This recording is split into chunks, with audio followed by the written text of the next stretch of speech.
Hello guys, and welcome back to my channel. As I was preparing my lightings, I was thinking what to film and I was like, I have no idea. But then I thought, you know what, I haven't filmed a really intense smoky eye in quite a while, so this is what I came up with. I used the Jaclyn Hill with Morphe, the original palette, and yeah, I wanted a punch of color on the lids. So I hope you like it. Let's get started.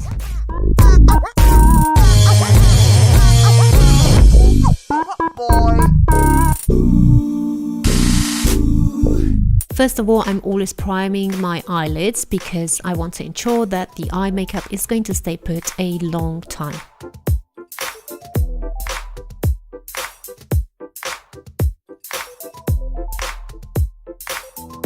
Then as a transition eyeshadow, I'm going to use a dark matte one from MAC. This is called Suit, and I'm going to place it into my crease area with this 228 brush from Ziva.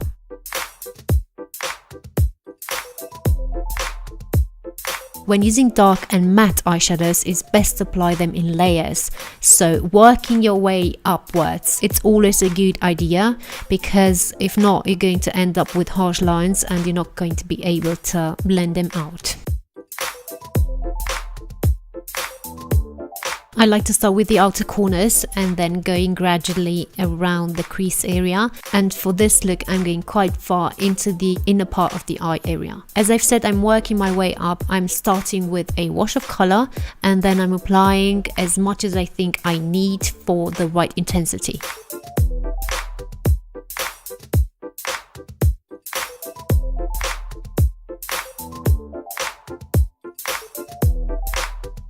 For my lid eyeshadow, I'm going to grab then this palette, the Jaclyn Hill with Morphe, the original one, and I'm going to take this eyeshadow, which is called Tweak.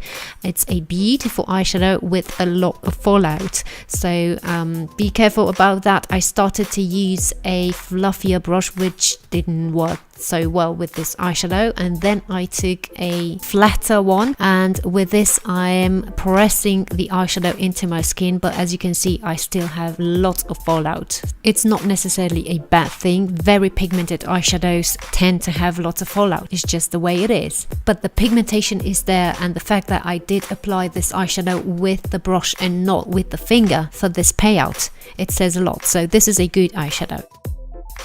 It says that you get smarter in time, so I guess that happened to me, because after cleaning up underneath the first eye, I put an eyeshadow shield underneath the second one, and it was okay, it was better. And guys, please excuse the background light. I'm just seeing now that it keeps changing because I'm filming now with mixed lights. So behind me I have natural light and in front of me I have artificial.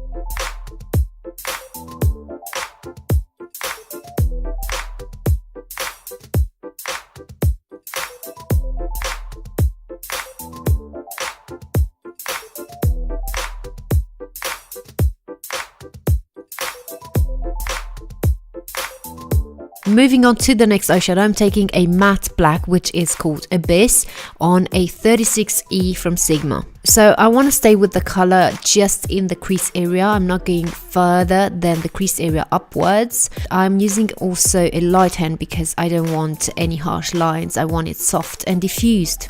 Of course, I'm keeping the main amount of the black in the outer corners, and I'm also overlapping the indigo eyeshadow with it.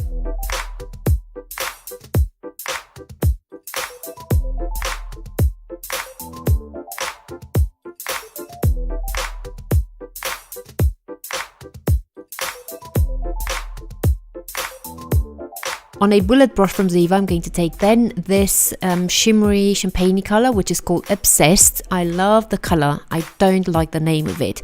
It's just, it has such a bad connotation to me, just like the word hate, and it's too extreme for my taste. So this is just my opinion, don't mind me. I'm going to use it on the inner corners of my eyes and later on underneath the brows, but after I've done them.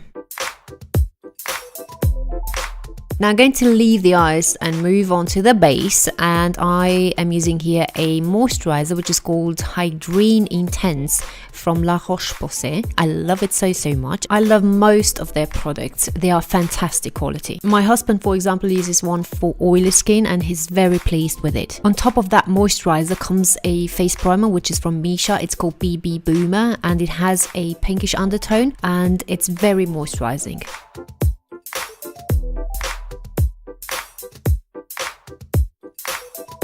For foundation, I'm going to take this one from Becca, the Ultimate Coverage Complexion Cream in Sand, and I've heard so many good reviews about it. I wanted to try it out, and I must say I'm a bit disappointed in this foundation because it's settling a bit funny on the nose, especially on the nose was the worst part. On the other hand, it's very creamy and very thick.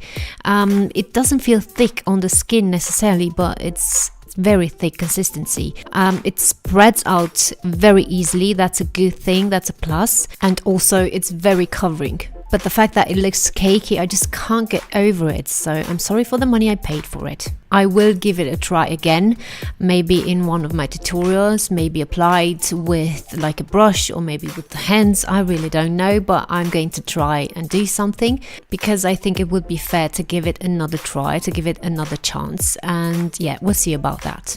I think I'm also a bit surprised that it turned out to be like this with this foundation because I love the Becca Ever Matte Shine Proof foundation.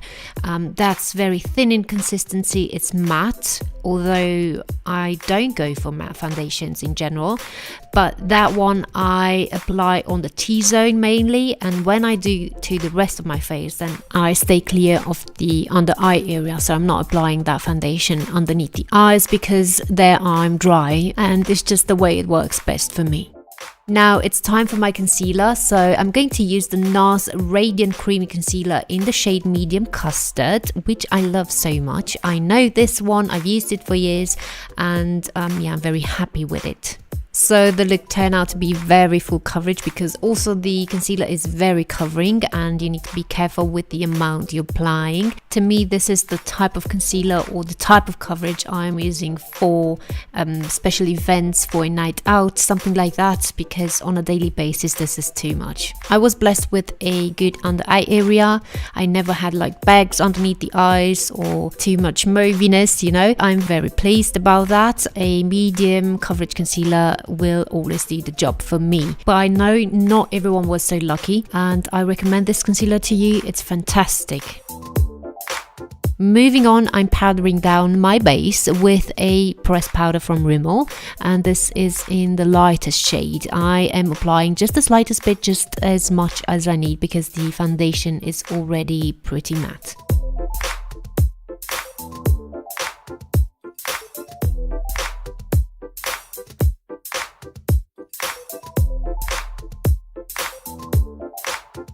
I decided to warm up my face a bit because the eye look is very cool toned, and I'm using a blusher actually from Chanel as a bronzer. This is a bronzer to me. It's just with a very slight pinkish undertone, but it's great for what I have in mind.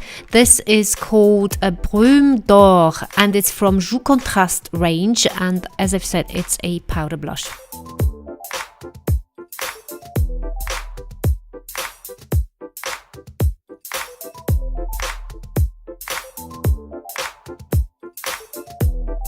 Then on a blusher brush from Real Techniques, I'm going to take a blush 3.0 from Anastasia Beverly Hills in Pink Passion, and I'm applying it mainly to the apples of my cheeks, but I'm also swiping it upwards towards the hairline.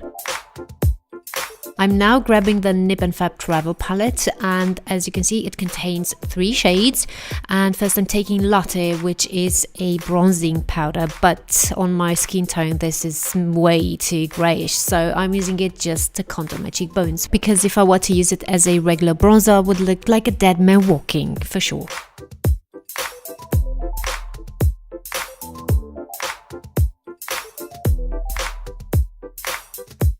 Then with the same brush, which is also from Ziva, I forgot to tell you, I'm going to contour my nose, and I'm going to combine the contour shade from the Nip and Fab Travel palette with the one from Chanel with the blusher I've used as a bronzer. This will give me a more natural appearance and a more natural contour. So not too cool, not too warm, neutral.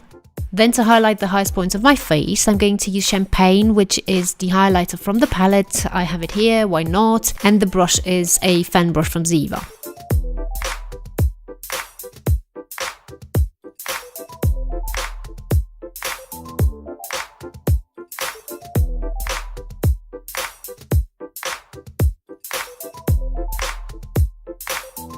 For doing my brows, I'm going to use precisely my brow from Benefit in the shade 5, which I love. It's not too waxy, it's not too hard, and it also has a spoolie on the other end, so it's perfect for traveling as well.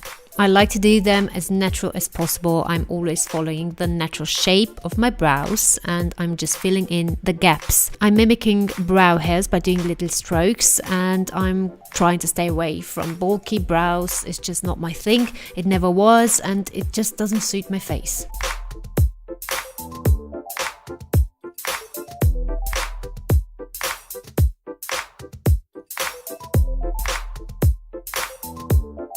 Now let's move on to the eyes again. I'm using here Milk Makeup Shadow Liner. This is in Working Girl, a deep black. So I'm applying this underneath the eyes along the lash line. And then I'm going to take a small details brush from Ziva, which is actually a lip liner buffing brush, but I'm using it for the eyes now. I'm going to smudge that line. I'm going to make it smoky looking and hazy looking and just mysteriously looking generally.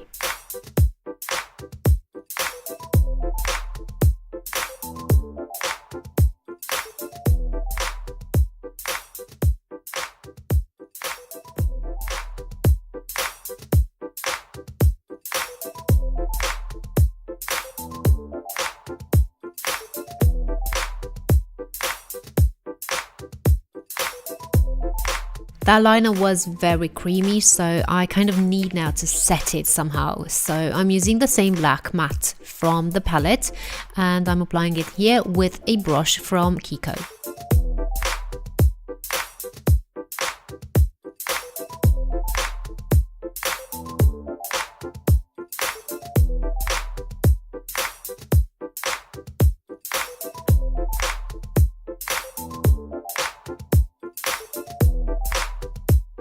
In the inner rims of my eyes, I'm going to use next an Essence Long Lasting pencil in Black Fever, which is long lasting as the name says, and I love it very much because it works perfectly well and it's also affordable.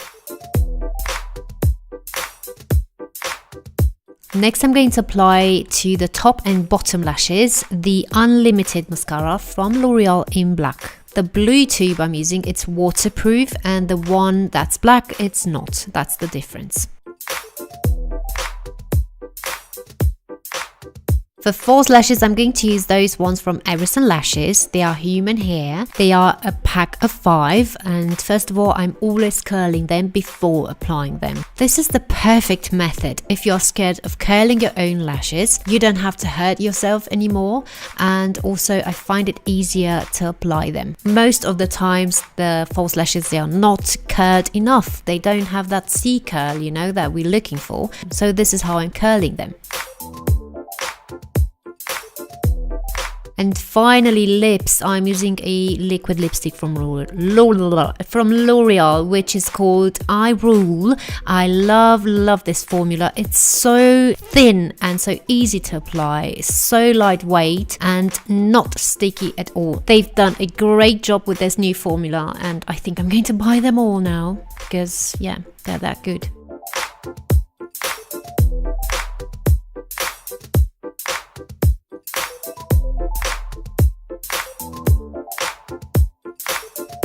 So this was my intense smoky eyes, guys. As always, I really hope you liked it, and if you did, give me a thumbs up please, and also subscribe here to my channel and follow me on social media. I'm on Instagram, on Facebook and on VERO, and I'm going to catch you in my next tutorial. Stay safe, bye.